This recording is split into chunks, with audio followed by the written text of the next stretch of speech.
জয়পুরহাটের আক্কেলপুর উপজেলা আওয়ামী লীগ ও সহযোগী সংগঠনের নেতাকর্মীদের নিয়ে হাসপাতাল পরিষ্কার করছেন হুইপ আবু সাইদ আল মাহমুদ স্বপন এমপি। মঙ্গলবার সকালে আক্কেলপুর উপজেলা স্বাস্থ্য কমপ্লেক্সে গিয়ে দেখা যায় পরনে সাদা গেঞ্জি আর পায়জামা, দুই হাতে গ্লোভস, হাতে ঝাড়ু নিয়ে হাসপাতালের মেঝের ময়লা পরিষ্কার করছেন।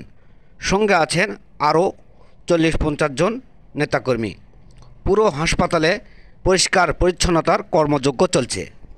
এতে নেতৃত্ব দেন জয়পুরহাট-2 খেতলাল কালাই আক্কেলপুর আসনের সংসদ সদস্য ও জাতীয় সংসদের হুইপ আবু সাইদ আল মাহমুদ স্বপন।